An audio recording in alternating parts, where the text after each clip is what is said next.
بسم اللہ الرحمن الرحیم۔ السلام علیکم ناظرین، آج ہمیں سورہ نوح کا ایک جائزہ اور خلاصہ بیان کرنا ہے۔ سورہ نوح قرآن حکیم کی 71 نمبر سورہ ہے۔ اس کی 28 آیات ہیں، 2 رکوع ہیں، 6 پیرائے ہیں۔ سورہ نوح کے کل الفاظ باشمول حرف عطف واو کے 263 ہیں، جبکہ سورہ نوح کے اختتام تک قرآن حکیم کے کل الفاظ کی تعداد 82,860 ہے۔ سورہ نوح کا نام اس کی پہلی ہی آیت سے ماخوذ ہے، انا ارسلنا نوح الی قومہ ان انذر۔ بلا شبہ ہم جناب نے حضرت نوح علیہ السلام کو بھیجا ان کی قوم کی طرف تاکہ وہ خبردار کریں ان کو۔ اور پھر قال نوح رب انہم عصونی، اور پھر نوح علیہ السلام نے کہا اے میرے رب، انہوں نے میرے احکامات کی نافرمانی کی۔ اور ناظرین، یہ مکی سورہ ہے اور قیام مکہ کے ابتدائی دور میں نازل ہوئی، جب رسالت موعد کی مخالفت شدت اختیار کر چکی تھی اور تبلیغ اور دعوت میں بے شمار مشکلات پیش آ رہی تھیں۔ اس سے پہلے سورہ المعارج ہے، جس میں کہ عذاب قیامت کی جلدی مچانے والوں کو جواب دیا گیا تھا اور رسول اکرم کو صبر کی تلقین کی گئی تھی، جبکہ سورہ نوح میں ایک جامع اور مختصر انداز میں حضرت نوح علیہ السلام کی تبلیغ اور دعوت کا ذکر ہے۔ قوم نوح علیہ السلام کا جو رویہ تھا اس کو واضح کیا گیا ہے، اور حضرت صلی اللہ علیہ وسلم اور ان کی قوم کو ایک آئینہ دکھایا گیا ہے کہ خدا کی جو گرفت ہوتی ہے وہ حتمی ہوتی ہے، اور اس کے اندر کوئی ڈیل ہوتی ہے تو وہ بھی گرفت کا ہی حصہ ہوتا ہے۔ ناظرین، سورہ نوح کا موضوع یہ ہے کہ کفار مکہ کو تنبیہ اور سرزنش کی گئی ہے، حضرت نوح علیہ السلام کی ذمہ داری کا اظہار ہے، اور قوم نوح علیہ السلام کا رویہ ہے، یعنی تبلیغ و دعوت کی جو مشکلات پیغمبروں کو آتی ہیں ان کا ذکر ہے، اور پھر قوم نوح علیہ السلام پہ عذاب کا ذکر پایا جاتا ہے۔ حضرت نوح نے آخر میں دعا بھی کی، رب اغفر لی ولی والدی ولمن دخل بیتی مومنا وللمؤمنین والمؤمنات ولا تزد الظالمین الا تبارا۔ اور اس سورہ کا مرکزی خیال یہ ہوا کہ دنیا کی اصلاح ایک زمانہ مانگتی ہے، جو لوگ حق کو تسلیم نہیں کرتے وہ ہلاک ہو جاتے ہیں۔ تو خدائے برتر کی بے شمار نعمتیں انفس و آفاق میں تقاضا کرتی ہیں کہ ہم شرک سے باز آئیں، ایمان باللہ کے ساتھ اپنا سٹرونگ اور ایک مضبوط طلع قائم کریں، تاکہ ہم نفس اور روح کے جو روحانی مراتب ہیں وہ طے کر سکیں۔ ناظرین، سورہ نوح کے 6 پیرائے ہیں۔ اس کا پہلا پرایہ آیت نمبر 1 سے 4 تک ہے۔ اس میں حضرت نوح علیہ السلام کا انذار پایا جاتا ہے، اور دعوت توحید، تقوی اور عبادت اور استغفار پایا جاتا ہے۔ اور پہلی ہی آیت میں انا ارسلنا نوحا الی قومہ ان انذر قومک من قبل ان یاتیہم عذاب علیم۔ بلا شبہ ہم جناب نے حضرت نوح علیہ السلام کو بھیجا ان کی قوم کی طرف تاکہ وہ اپنی قوم کو ڈرائے اس سے پہلے کہ عذاب علیم، ایک علم والا عذاب ان کی طرف آ جائے۔ تو ناظرین، اس میں عذاب نوح کا ذکر پایا جاتا ہے۔ یہ پانی کا سیلاب تھا جس میں کہ پوری قوم جو ہے اس کا شکار ہو گئی تھی، سوائے حضرت نوح علیہ السلام اور ان کے وہ لوگ جو متقی تھے، جو ان کی پیروی کرنے والے تھے، وہ اس کشتی میں سوار ہو گئے تھے، اور باقی پوری قوم جو ہے وہ تباہ ہو گئی تھی۔ اور یہ قانون بھی اس میں اس سے ایک واضح ہوتا ہے کہ جب کوئی قوم زمین پہ فساد کرتی ہے، بربادی کرتی ہے، یا اس میں بہت زیادہ وہ کثرت میں چلی جاتی ہے، تو اللہ تعالیٰ کی ذات اپنا رسول یا نبی بھیج کر ان کو متنبع کرتے ہیں، اور اگر وہ باز نہیں آتے تو پھر عذاب الہی ہوتا ہے جو کہ اتمام حجت ہوتا ہے۔ تو ناظرین، قال یا قوم انی لکم نذیر مبین، تو حضرت نوح علیہ السلام نے اپنی قوم سے کہا کہ اے میری قوم، میں تمہارے لیے خبردار کرنے والا ہوں، نذیر ہوں اور مبین ہوں، واضح ہوں، بہت واضح ہدایت کے ساتھ۔ پھر حضرت نوح علیہ السلام نے کہا ان اعبدوا اللہ واتقوہ واطیعون، کہ آپ اللہ تعالیٰ کی عبادت کرو، اللہ تعالیٰ کے تقوی میں آؤ اور میری اطاعت کرو، یعنی میرے جو اللہ تعالیٰ کے احکامات ہیں جو میں لے کے آیا ہوں ان کی اطاعت کرو۔ تو لہٰذا حضرت نوح علیہ السلام کی تبلیغ کے یہ 3 حصے ہیں، ان اعبدوا اللہ، یعنی اللہ تعالیٰ کی عبادت کرو، بتوں کی عبادت کو چھوڑ کے، واتقوہ، اور اللہ تعالیٰ کے تقوی میں آؤ، یا واطیعونی، اور میری اطاعت کرو، یعنی اللہ تعالیٰ کے جو احکامات میں لے کے آیا ہوں ایز اے رسول ان کی اطاعت کرو۔ یغفر لکم من ذنوبکم، اللہ تعالیٰ کی ذات آپ کے جو پہلے گناہ ہیں ان کو معاف کر دے گی، وَيُؤَخِّرْكُمْ إِلَىٰ أَجَلٍ مُّسَمًّى، اور ایک خاص مدت تک آپ کو تاخیر دے دے گی اور وقت دے دے گی. اِنَّ أَجَلَ اللہ ہے، لیکن ایک بات یاد رکھیں کہ جب اللہ تعالیٰ کی وہ مقررہ مدت آ جاتی ہے، اِنَّ أَجَلَ اللَّهِ إِذَا شَاءَ لَا يُؤَخِّرُ لَوْ كُنْتُمْ تَعْلَمُونَ. تو وہ کبھی بھی ٹلتی نہیں ہے، اس نے آنا ہی ہوتا ہے. کاش کہ آپ ان چیزوں سے متنبہ ہوں، ان چیزوں کا آپ کو علم ہو. پیراگراف نمبر 2 میں ناظرین 5 سے 10 تک آیات ہیں، اور اس میں حضرت نوح علیہ السلام کا ابلاغ پایا جاتا ہے. اور حضرت نوح علیہ السلام نے جب یہ تبلیغ کی تو ظاہر ان کی قوم نے ان کو کوئی بہت اچھا رسپانس نہیں دیا، بلکہ اس کی نافرمانی کی. تو پھر حضرت نوح علیہ السلام کہتے ہیں قول رب، حضرت نوح علیہ السلام نے کہا اے میرے رب، انی دعوت قومی لیلا و نہارا، کہ میں نے اپنی قوم کو رات دن پکارا. یعنی یہ حضرت نوح علیہ السلام کی دعوت کا دوسرا مرحلہ تھا. اور ناظرین حضرت نوح علیہ السلام کی عمر جو ہے وہ 1000 سال سے کم یعنی 950 سال ہے. اور پھر حضرت نوح علیہ السلام نے کہا فلم یزدہم دعائی الا فرارا، اور میری دعا نے، میری پکار نے، میری دعوت نے ان کے صرف فرار میں اضافہ کیا. یعنی وہ راہ راست پہ نہیں آئے بلکہ انہوں نے رو گردانی کی.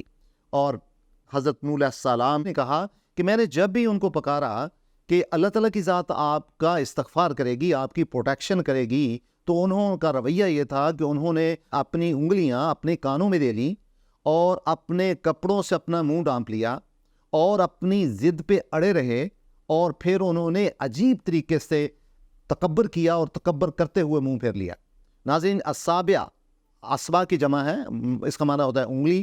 الصبر کا مطلب ہوتا ہے کہ شرک و عصیان پر اڑے رہے، یعنی اپنے شرک پہ، اپنے گناہوں پہ، اور جو بھی ان کا سٹینڈ تھا اس پہ اڑے رہے. پیراگراف نمبر 3 جو ہے وہ 11 سے 14 تک ہے، اور اس میں حضرت نوح علیہ السلام کا اہل ثروت سے خطاب ہے.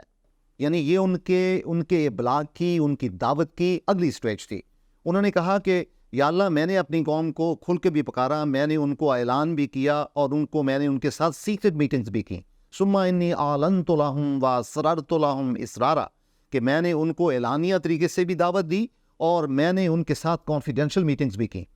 اور یہ دعوت کا تیسرا مرحلہ تھا. پھر حضرت نوح علیہ السلام نے یعنی ان کو اپنی اللہ تعالیٰ کی نعمتوں کو بھی باور کروایا. فَقُلْتُ اسْتَغْفِرُوا رَبَّكُمْ، کہ اگر آپ اپنے رب سے استغفار مانگیں گے، پروٹیکشن مانگیں گے، تحفظ مانگیں گے، اِنَّهُ كَانَ غَفَارًا، تو یقیناً جو اللہ تعالیٰ کی ذات ہے وہ استکبار دینے والی یعنی پروٹیکشن دینے والی ہے. یُرْسِلِ السَّمَاءَ عَلَيْكُمْ مِدْرَارًا، کہ اللہ تعالیٰ کی ذات آپ پہ آسمان سے بارش بھی کرتی ہے، آپ کو نعمتیں دیتی ہے جس سے آپ رزق کھاتے ہیں زمین سے. اگر آپ اللہ تعالیٰ پہ ایمان لائیں گے، یعنی ان کی دعوت کو جو حضرت نوح علیہ السلام دے رہے تھے قبول کریں گے، تو اللہ تعالیٰ کی ذات آپ کو مدد کرے گی، آپ کے مالوں کے ساتھ اور آپ کے بیٹوں کے ساتھ. یعنی وَيَجْعَلَ لَكُمْ جَنَّاتٍ وَيَجْعَلَ لَكُمْ أَنْهَارًا، یعنی آپ کو باغات بھی دے گی اور آپ کو پانی بھی دے گی، یعنی آپ کی پانی کی نعمت سے بھی نوازے گی. مَا لَكُمْ لَا تَرْجُوا لِلَّهِ وَقَارًا، تو پھر اتنی نعمتوں کے باوجود آپ کیوں کر اللہ تعالیٰ کی عظمت کا اعتراف نہیں کرتے؟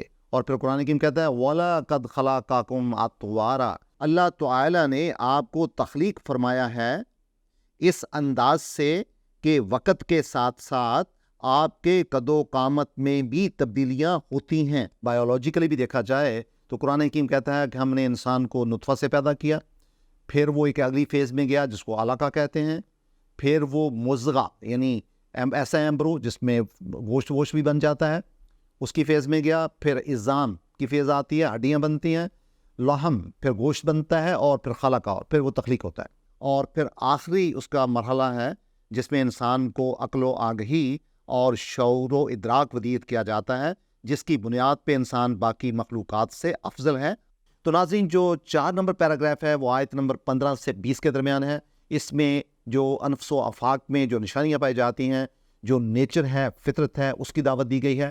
تو حضرت نوح علیہ السلام نے اپنی قوم کو کہا عالم ترو کیفا خلق اللہ سبع سماوات طباقا، کہ کیا آپ دیکھتے نہیں ہیں کہ اللہ تعالیٰ کی ذات نے 7 آسمانوں کو طے در طے کیسے پیدا کیا ہے.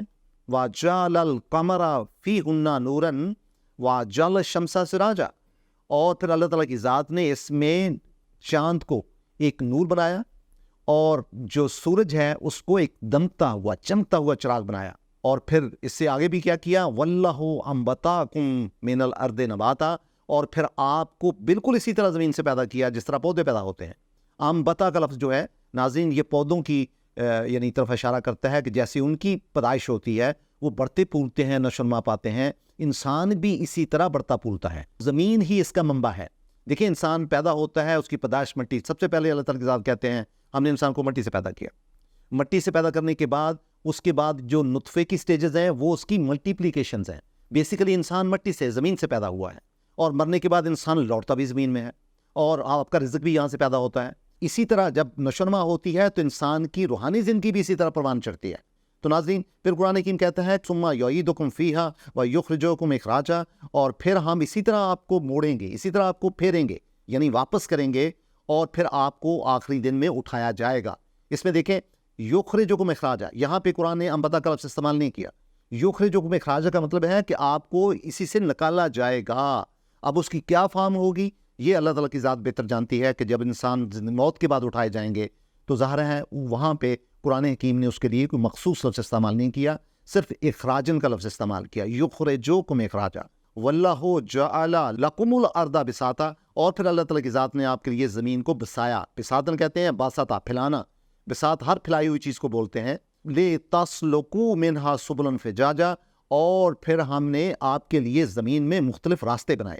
ناظرین جو 5واں پیراگراف ہے اس میں قوم نوح علیہ السلام کا نافرمانی اور عذاب الہی کا ذکر پایا جاتا ہے، آیت نمبر 21 سے آیت نمبر 25 تک۔ اور حضرت نوح علیہ السلام رپورٹ کرتے ہیں اللہ تعالیٰ کی ذات کو کہ یا اللہ میں نے اپنے قوم کو جب دعوت دی تو انہوں نے میری نافرمانی کی، بلکہ انہوں نے اپنے سرداروں کو مانا، اور ان کے مال میں اور ان کی اولادوں میں سوائے خسارہ کے، سوائے نقصان کے اور کوئی ڈیولپمنٹ نہیں ہوئی۔ مکروا مکرا کبارا، یعنی انہوں نے اسکیمیں بنائی، ایسی اسکیمیں جو کہ بہت بڑی تھیں۔ قبر کہتے ہیں بڑے کو، کبار کہتے ہیں جو اس سے بڑا ہو، اور کبارن کہتے ہیں جو سب سے بڑا ہو۔ یہ مبالغہ کا صیغہ ہے۔ اور مکر یا فریب کیا تھا کہ وہ حضرت نوح علیہ السلام کو ایک تو زیادہ دھمکیاں دیتے تھے، قتل کا منصوبے بناتے تھے، پھر مال و دولت سے ان کے لیے ان کو دھمکیاں دیتے تھے اور استکبار کرتے تھے، اور اللہ کے رسول کی نافرمانی کرتے تھے۔ پھر حضرت نوح علیہ السلام کہتے ہیں کہ یا اللہ انہوں نے بلکہ یہ کہا کہ اپنے تم معبودوں کو نہ چھوڑو، یعنی اپنے جو معبود بت ہیں ان کو نہ چھوڑو، اور نہ ودن کو چھوڑو، یہ بھی بت کا نام ہے، نہ سوان کو چھوڑو، نہ یغوس کو چھوڑو، نہ یعوق کو چھوڑو، اور نہ ہی نصرہ کو چھوڑو۔ ناظرین یہ جو مختلف بتوں کے نام ہیں، مثلا ودن کے بارے میں کہا جاتا ہے کہ اس کی شکل مد سے ملتی ہے، اور یہ قلب ایک قبائل تھا، قلب اس کے انہوں نے دومت الجندل ایک جگہ ہے وہاں پہ فکس کیا ہوا تھا۔ سواؤن جو ہے وہ عورت کی شکل کا تھا، اور یہ قبیلہ حزیل میں تھا، اور یہ سمندر کے ساحل کے اوپر تھا۔ یغوس کہتے ہیں شیر کی شکل تھی، اور یہ بنی غطیف کے قبیلہ میں تھا، اور سبا ایک مقام تھا جہاں پہ فکس تھا، اور یعوق گھوڑے کی شکل کا تھا، اور اسی طرح جو نصر تھا وہ عقاب کی شکل کا تھا، اور جو یعوق تھا وہ بنی غطیف کے پاس تھا، اور جو نصر تھا وہ ذوالقلع ان قبیلہ تھا، ان کے ہاں پایا جاتا تھا۔ تو پھر اللہ تعالیٰ کی ذات کہتے ہیں وَقَدْ أَضَلُّوا كَثِيرًا وَلَا تَزِدِ الظَّالِمِينَ إِلَّا ضَلَالًا۔ تو حضرت نوح علیہ السلام کہتے ہیں کہ یا اللہ انہوں نے بہت بڑی روگردانی کی ہے، بہت بڑی یہ یعنی اپنے ہر ڈسٹریکشن میں چلے گئے ہیں، اور یہ اتنے ظالم ہیں کہ ان کے ظلم میں ہی اضافہ ہوا ہے، اور یہ صحیح رستے سے بھٹک گئے ہوئے ہیں۔ پھر قرآن حکیم کہتا ہے کہ ان کی ان غلطیوں کے سبب قرآن حکیم نے ان کو غرق کر دیا، یعنی چونکہ پانی کا سیلاب آیا تھا حضرت نوح کی کشتی کا، حضرت بڑی مشہور ہے کہ جس میں اتنا بڑا سیلاب آیا تھا کہ حضرت نوح علیہ السلام اور چند ایک افراد ان کے ساتھ جو متقین تھے وہ ان کے ساتھ تھے، اور باقی ساری قوم تباہ ہو گئی تھی۔ فَأَدْخُلُوا النَّارَ، اور یقیناً پھر ہم کو آگ میں بھی داخل کریں گے، آگ میں بھی داخل کریں گے، یعنی جہنم میں جائیں گے۔ فَلَمْ يَجِدُوا لَهُم مِّن دُونِ اللَّهِ أَنصَارًا، اور یقیناً اللہ تعالیٰ کے سوا وہ کسی کو بھی اپنا ہمدرد اور سپورٹ کرنے والا یا مدد کرنے والا نہیں پائیں گے۔ تو ناظرین جو آخری پیراگراف ہے اس میں حضرت نوح علیہ السلام کی اس میں 3 آیات ہیں، آیت نمبر 26 سے آیت نمبر 28 تک۔ اس میں حضرت نوح علیہ السلام کی دعا پائی جاتی ہے، اور حضرت نوح علیہ السلام نے اپنے رب سے کہا وَقَالَ نُوحٌ رَبِّ، یا اللہ اے میرے رب، لَا تَذَرْ عَلَى الْأَرْضِ مِنَ الْغَافِلِينَ دَيَّارًا، کہ اے میرے رب ان کافرین کو زمین پہ بالکل رہنے والا نہ چھوڑ دے۔ اِنَّکَ انتظارہم، اگر آپ ان کو چھوڑ دیں گے اس موقع پہ، یضلوا عبادک، تو نتیجہ کیا ہوگا کہ یہ تیرے دوسرے بندوں کو بھی خراب کریں گے، ڈسٹریکٹ کریں گے اور گمراہی میں ڈالیں گے۔ وَلَا يَلِدُوا إِلَّا فَاجِرًا كُفَّارًا، اور یقیناً یہ فاجر اور کفار قسم کے لوگوں میں جو سخت مخالفت کرتے ہیں حق کی، اس کے علاوہ یعنی کسی کا اضافہ نہیں کریں گے، یعنی ان کی اولاد بھی ویسی ہی ہوگی۔ ناظرین جو آخری آیت ہے 28 نمبر آیت، اس پہ حضرت نوح علیہ السلام نے اللہ تعالیٰ کی ذات سے بڑی خوبصورت دعا کی کہ رب اغفر لی، اے میرے رب میری مغفرت کر دے، میری بخشش کر دے، مجھے پروٹیکشن دے دے، ولی والدیہ میرے ماں باپ کو بھی، ولی من دخل بیتی مومنن اور جو مومن حالت مومن میں حالت ایمان کے ساتھ میرے گھر میں داخل ہوا، وللمومنین والمومنات اور مومنین اور جو مومنات تھے جو ان کو بھی پروٹیکشن دے دے، ان کو بھی تحفظ دے دے، ان کی بھی بخشش کر دے، ولا تزد الظالمین الا تبارا اور جو ظالمین لوگ تھے، انجسٹ لوگ تھے، ظلم کرنے والے لوگ تھے، یا خدائے ان میں قطعاً اضافہ نہ کرنا سوائے ان کی تباہی و بربادی کے۔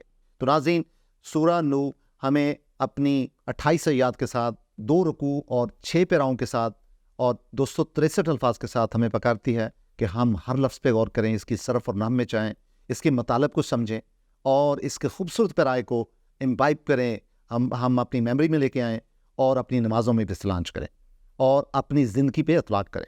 اس کے جو اسباق ہیں، اس کے جو مرکزی تھیم ہے، جو عمودی خیال ہے، اس کو اپنی زندگی پہ اس کا اطلاق کریں۔ تھینک یو ناظرین، بہت شکریہ۔